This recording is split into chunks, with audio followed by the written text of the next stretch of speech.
All right, and good morning. It is 8:15 on October the 16th, 2019. Let's go over our trades from yesterday. So we went bullish in Beyond Meat. So as you can see, we've got a 25%. Oh, actually, let's update this. So we've got a 22.2% chance of not making money on this trade, 77.8%. Let's go to the chart, and we'll talk about exactly why we got into this trade, and then how we decided where our short strikes were going to be. Okay, so on Friday, we had our expected weekly move, right? And so what I did is I set an alert right here at this price level, 122.65. And so when we go into our trade tab, and so let's just go into Beyond Meat. So in our trade tab, we have this market move, right? This expected market move, which is right now $5.75. And if we were to go back and to think back and go BYND, on October the 11th, which was last Friday, it gives us an $8.27 move. Okay, and so that's how we see our chart right here. So we have this move right here, 131.69, 122.65, and so the options market is pricing in an $8 and change move. And so I set these alerts from one Friday to the other Friday, and then I set an alert right here to be alerted for when we got to that expected weekly move. And so we hit that yesterday. So then what I did is I took where we were currently at the market, so 122, and then at that point yesterday it was about $7, right? Or maybe it was 126 and it was $6, or 121 and it was $6. And so what I did is we hit it to the downside. And so even though the chart's kind of ugly, right, we're rolling over down from 143 to 121. I took the expected move for the rest of the week, and I went below the market, right? Does that make sense? So we had already hit the expected move from like 128 or so, right? And so we went down. Is that what it was? 128? It was 131. Okay, so 131. Over 2 days, we hit the weekly expected move as of last Friday.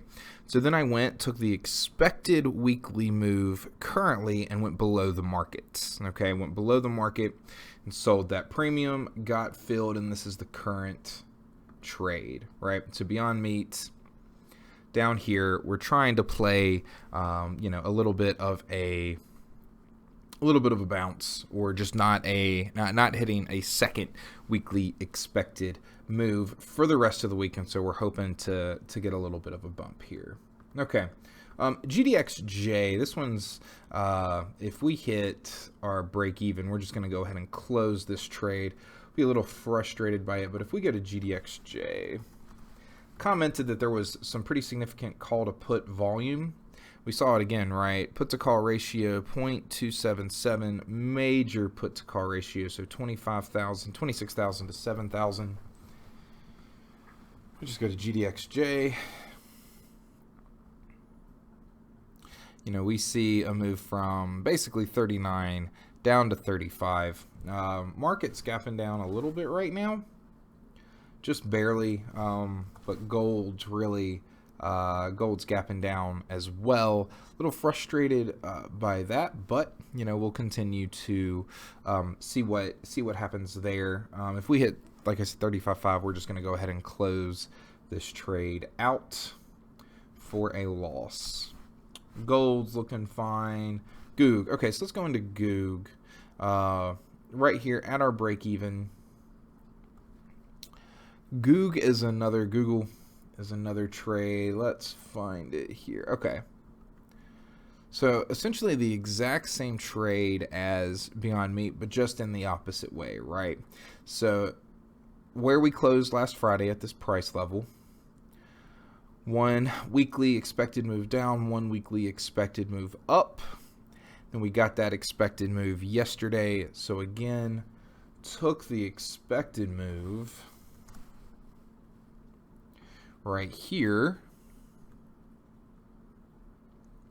went up. So we hit the expected move, 142 and change, and yesterday it was right at about $18.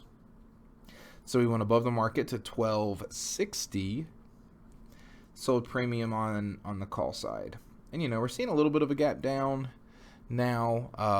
$15.82 expected move 15. So we were right at the still expected break even on this trade, but if we get any type of down movement over the next couple of days, then we'll be in pretty decent shape there. Feel good about this trade, trying to get a $1.20, risking 630, so pretty solid risk reward there.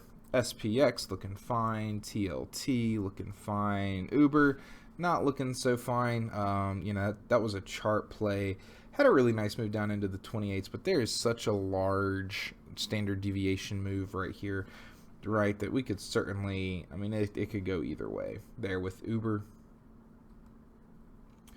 All right, and then UVXY is also looking fine. Let's go into our scan. Earnings. Here's what we got with earnings so far. I don't know that a lot's changed. I wonder when Coke before market, so that's Friday. After market, so we might get into IBM today. Really might get into IBM. IV percentile, so we'll wait until 3 to take a look at IBM.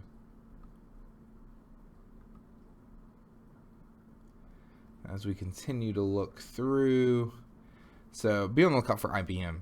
Certainly, IBM.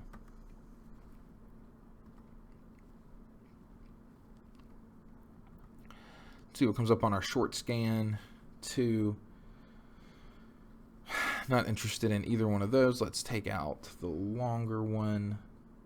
Roku. So Roku's continuing to gap up. Might be worth thinking about Roku, but it's been pretty strong. Actually, I had a note to talk about Roku anyway.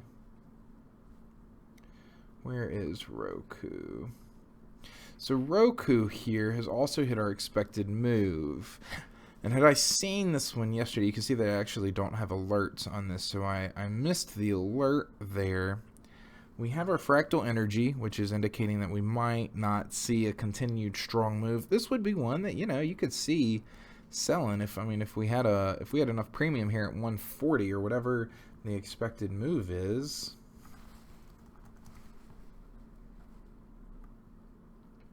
So 775. So 775 at 132. So you're basically at 140. You still got good premium here. Really good premium. And you could even go a little bit further out. See what happens at the open. 134 plus 7. You're at 141. You're going to see some increased premium here. Really, it's not a super bad looking trade here. You've seen Roku come up off the bottom, up 30% since whatever day this was. So a lot of movement here in Roku. Really decent amount of volatility. Let's go back to our scan tab. Other than that, Roku's the only one that I'd even remotely think about there. Long. So Beyond Meat, which we're in, seems pretty good. Take that out. Exact same securities there.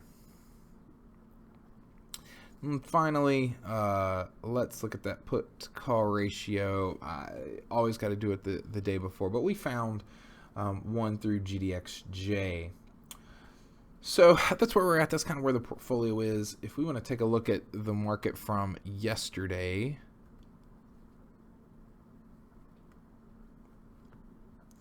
now we're seeing a small gap down, a little bit of a gap up here in SPY, a little bit of a gap up here in IWM, but really, for the most part, totally unchanged. Still within this expected move here in NDX and in SPX. If we hit either of these for the week, we'll certainly look at getting a trade on VIX. So VIX is well within our box, which means that we are bullish in securities on the whole, which is a decent place. We're looking at challenging some of these higher levels of resistance. It's about time, really, I think, to put on another calendar or a diagonal here in SPY just to see what we get. I really wanted this one right here. Really wanted this trade right here. We were basically down. We're up yesterday. If we end up today, we're going to add another diagonal here over the market for 7 days worth of expiration here. So a lot of possibilities are around. We're seeing quite a few areas of potential trading. Really like where we're at here. Like I said, just a lot of good trades. We're not forcing anything, and we've been trading really, really well over the last 6 or 8 weeks. All right, so that's where we're at for today. Let me know if you have any questions. Otherwise, let's just keep getting to it.